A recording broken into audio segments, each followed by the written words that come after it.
Good evening, I'm Bill Potter with the WJTS News. An appeals court has upheld the murder conviction of a Dubois County man. 28-year-old Kyle Schneider was sentenced to 91 years in prison last year for the stabbing and killing of 23-year-old Chloe Libahusen. Snyder's attorney argued that the court excluded evidence and abused its discretion when instructing the jury. The appeals court disagreed with this decision and let the lower court's ruling stay in place. The Dubois County Prosecutor's Office is expected to issue a press release about the appeal.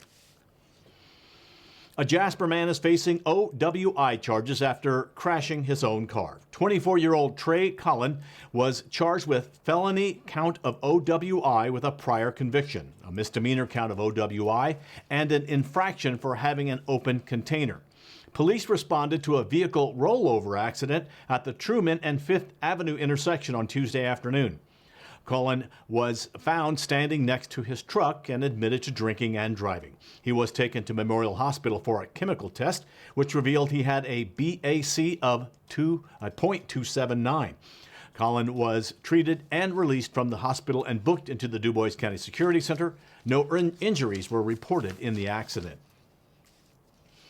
A French Lick man is behind bars on sexual misconduct with a minor charge. State police began investigating 30-year-old Derrick Breitweiser last month after receiving allegations of sexual misconduct with a minor under the age of 16 and sexual battery in Dubois County.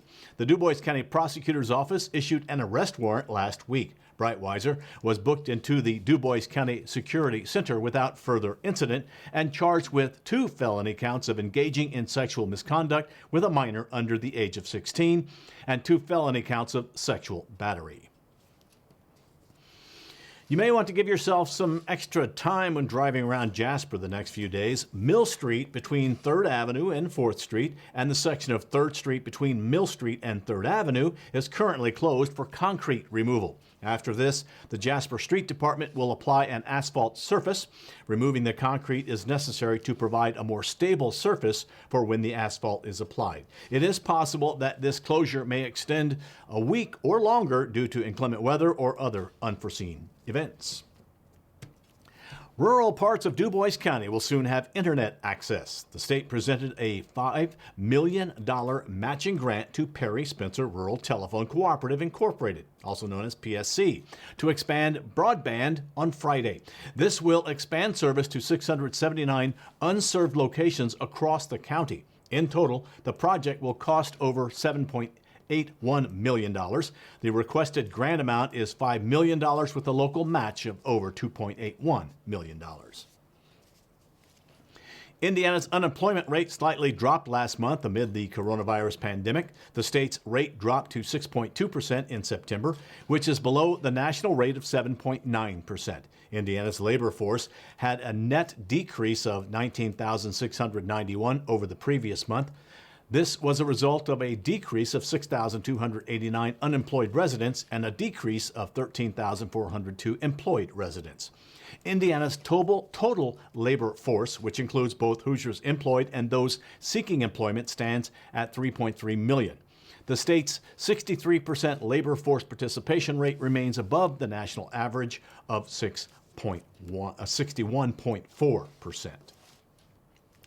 The early voting process continues to be successful in Dubois County. According to Dubois County Clerk Amy Kippenbrook, there has been a great turnout so far. Lines are short and voters are getting in and out quickly. Dubois County has had a 22% voter turnout so far this year.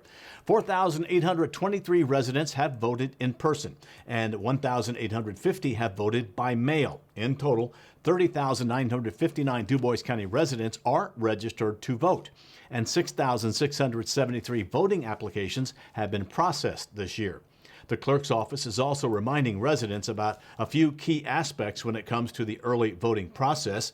If you want to vote by mail, you must fill out an application first and turn it into the clerk's office by this Thursday, October 22nd. There are a lot of early in-person voting options. Remember to wear your mask, use sanitizer, and bring your photo ID. Any registered voter can cast their ballot at any location in the county. Voters must cast their ballot at their precinct-specific location on Election Day, November 3rd. Martin County is also seeing a successful early voting turnout. According to elections clerk Julie Fithian, there have been 1,080 early voters so far. 645 have been by mail and 435 have been walk-ins. When looking back at the general election in Martin County in 2016, there were 1,409 absentee voters, 512 were mail-in, and 897 residents voted in person. The Indiana Bureau of Motor Vehicles is extending their hours for Election Day to issue ID cards and driver's licenses for identification at polling locations. All BMV branches will be open from 8:30 a.m. to 8 p.m. on Monday, November 2nd, and on Tuesday, November 3rd, from 6 a.m. to 6 p.m. All locations will also stay open during the lunch hour. Branches will resume their regular business hours on Wednesday, November 4th. A Dubois County Women's Leadership Organization is going virtual for their next event. Women Empowering Women's next event takes place on Tuesday, November 10th at 11:45 a.m. on Zoom. Women's Cancer Center BSN RN CNBN Melissa Driscoll will speak on behalf of the Susan G. Komen and Breast Cancer Awareness. The event is open to all prospective and current WEW members. Advanced reservations are required in order to get a link to the call. To make a reservation, call the Jasper Chamber of Commerce at 812-482-6866, 482-6866, or email chamber@jasperin.org by Friday, November 6th. All recipients will receive an email with a link to the meeting prior to the call on November 10th. Women Empowering Women's mission is to inspire women in business to reach their highest potential by instilling confidence, building networks, and promoting community in Dubois County. Membership is open to any woman in business who either lives or works in Dubois County. For more information and to access a membership application, visit the Women Empowering Women Facebook page or contact the Jasper Chamber of Commerce. Again, that number, 812-482-6866. Another rally is scheduled to take place in downtown Jasper this weekend. A pro-life rally is planned for Saturday, October 24th at 1 p.m. on the Courthouse Square in Jasper. The community is welcome to participate. The founder of Safe Haven Baby Boxes, Monica Kelsey, will visit the rally and speak. And the Hoosier National Forest is temporarily closing a section of the forest for maintenance. The USDA Forest Service is temporarily closing all National Forest System land located in the area bounded on the west side by State Road 446, on the north side by Tower Ridge, and on the south and east sides by Hunter Creek. This includes portions of Charles C. Deem Wilderness, Grub Ridge Trailhead, Blackwell Horse Camp, Brooks Cabin, Cope Hollow Trail, Martin Hollow Trail, and Hunter Creek Trail. The Monroe County Highway Department will also close Tower Ridge Road from the intersection of Last Horse Lane east to the intersection with Hunter Creek Road for this period.